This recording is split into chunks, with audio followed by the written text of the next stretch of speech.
السلام عليكم ورحمة الله وبركاته. خير ما بدأ به السلام. اللهم أنت السلام ومنك السلام تباركت يا ذا الجلال والإكرام. Comme les 50 millions d'habitants algériens, et j'en fais partie, je trouve pas les mots pour exprimer cette douleur qui vient du fin fond du cœur.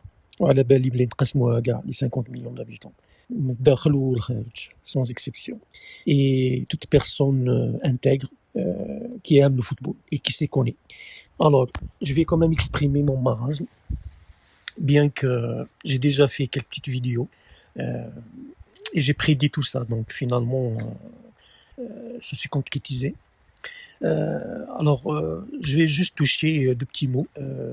Côté de la tête pensante, le petit voyou Hadak ta Sadi, encore une fois, dégage avec toute la mafia qui est derrière toi. C'est ça l'urgence, c'est de dissoudre cette mafia qui détient les règnes et qui a vraiment semé la pagaille, et avec l'argent du peuple. J'insiste sur ça. C'est avec l'argent du peuple qu'ils sont en train de semer la pagaille. Alors, c'est la priorité. Il faut qu'ils débarrassent le plancher. Parce que et puis on n'avait qu'à voir les résultats après avoir orchestré le coup d'état à M. Belmadi, qui a su gagner le respect de tout un peuple. Et pour ce qui est de ce mot Picho d'Ata Pitkovic, bon, des réactions, bien sûr, qui sont légitimes d'ailleurs. Souvent, ils disent que c'est un nulard, il ne s'y connaît rien, et puis à première vue, oui, ils ont raison. Il n'a pas l'expertise. Du moins, l'équipe nationale, par contre, ce qui s'est passé dans le dernier match, le match de la honte, enfin, c'est pas le mot, c'est plus que ça. Je veux dire, c'est le match de la trahison. Allez, la trahison. Parce que n'importe qui s'y connaît un peu dans le football, je ne parle pas des experts, mais du moins, je dirais la majorité, ils pensent la même chose. Ce petit, bon, je vais pas utiliser le mot parce qu'à la belle, peut-être Ismaouni, nos mères, nos sœurs algériennes.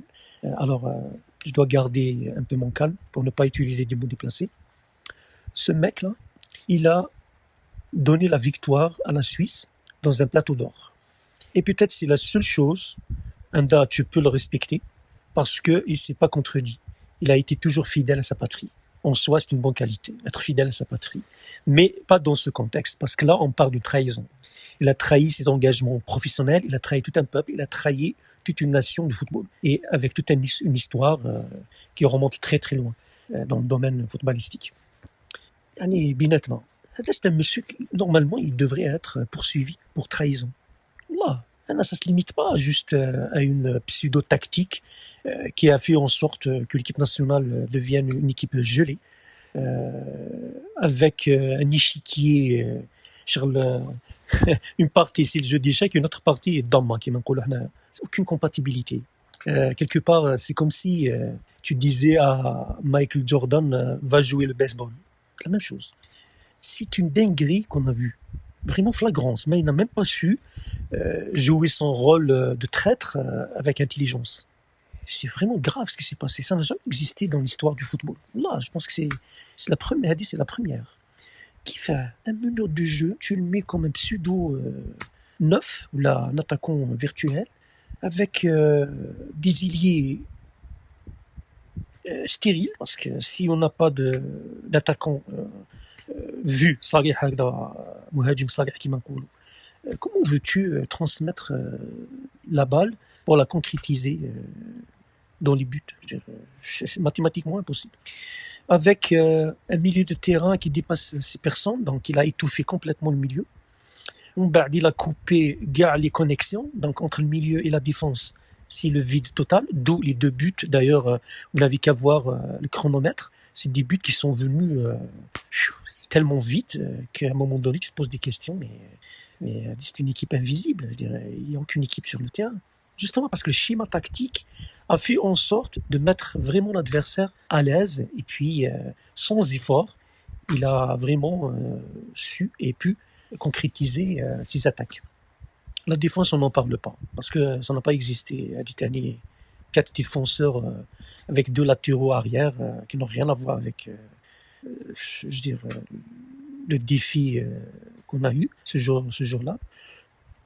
Donc, en 2 mots, il a vraiment tout fait pour offrir la victoire à la Suisse. Et pour ça, je le respecte. Il a été fidèle à sa patrie et à son pays. Hadi, d'une part. D'une autre part, c'est une personne qu'on a connue depuis sa venue comme étant une personne, pour ne pas dire constipée, là. Mais c'est une personne qui me rappelle le frigo. Il était tellement froid qu'il ne donne même pas envie de l'écouter ou de le regarder pendant 2 ans. Et tout d'un coup, unzila alayhi al-wahy. On a vu le grand sourire, on a vu la joie en saluant les joueurs de la Suisse au temps reverse, je veux dire avant la dispute et après encore la dispute. Où je faisais un peu de tout, je faisais l'Aïnaq, je faisais vraiment, c'était vraiment la joie de Petkovic. Je sais pas, Djabo.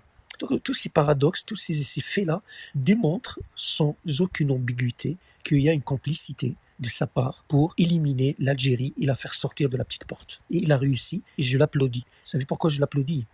Parce qu'on a accepté qu'il y ait la mafia à la tête, le petit voyou Haddad Ansari, de nous écraser depuis qu'il est, je veux dire,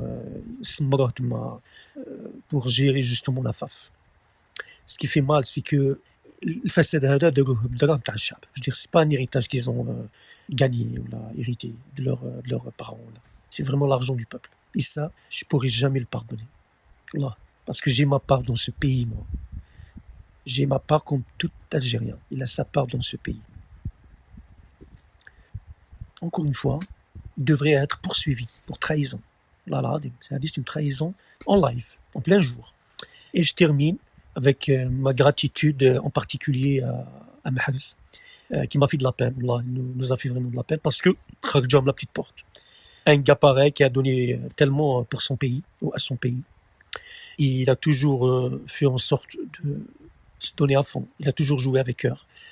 Et on peut même voir dans les coulisses comment il a traité avec les joueurs. Il a voulu à un moment donné prendre les rênes parce qu'il a vu vraiment ce qui se préparait de la part de ce mercenaire. Parce que Petkovic Alex, c'est un mercenaire. Je vais le nommer. Il faut appeler le chat par son nom. C'est un mercenaire. Encore une fois, je vous invite à revoir mes vidéos depuis la crise Belmadi jusqu'à il y a quelques jours. Je l'ai dit, je le redis. Il n'y a qu'un Algérien qui peut faire revivre cette équipe. Parce que la flamme هذه, il n'y a qu'un Algérien qui peut l'offrir ou la donner pour les joueurs. والله العظيم. هذه داخله في l'ADN. جيبوا لي شكون حبيتو. Il pourra jamais donner cette flamme de vaincre et puis cette grinta algérienne qui est typique à notre peuple. حسبنا الله ونعم الوكيل. حسبنا الله ونعم الوكيل فيكم جميعا. يا عظم ربي. ما تخلصن ميركل. تو تخلصن يا أعداء الله. المهم. Qu'est-ce que vous voulez que je vous dise? Je trouve pas les mots. C'est tellement, je parle pas de déception. Là, c'est au-delà. Parce qu'on est rentré dans une autre sphère maintenant. Ce n'est plus du sport. Ça devient un extra-sport. Et puis là, il faut que les autorités qui ont le poids, qu'ils interviennent d'urgence pour balayer cette mafia et revoir tout ce système et mettre les vrais Algériens dans cette conquête-là. Là, des vrais Algériens qui aiment leur pays, qui vont faire en sorte de donner vie à cette équipe nationale qui représente plus de 50 millions d'habitants. Ou qu'est-ce que vous voulez que je vous dise? اللهم انتقم منهم جميعا الله اللهم انتقم منهم ميكي. Toute personne qui a une main dans cette pagaille, ربي إن شاء الله يخلصوا في الدنيا قبل الآخرة. وإن شاء الله أسأل ربي أن يجمع الشمل ويوليوا لي أغاني les personnes qui méritent. Et سبحان الله صدق رسول رب العالمين. قل لك إذا ضاعت الأمانة فانتظر الساعة. بعض الصحابة قالوا له يا رسول الله وما إضاعتها؟ قال إذا أسند الأمر لغير أهله فانتظر الساعة. صدقت يا رسول الله. السلام عليكم ورحمة الله وبركاته. إن شاء الله بيجي خير إن شاء الله. السلام عليكم.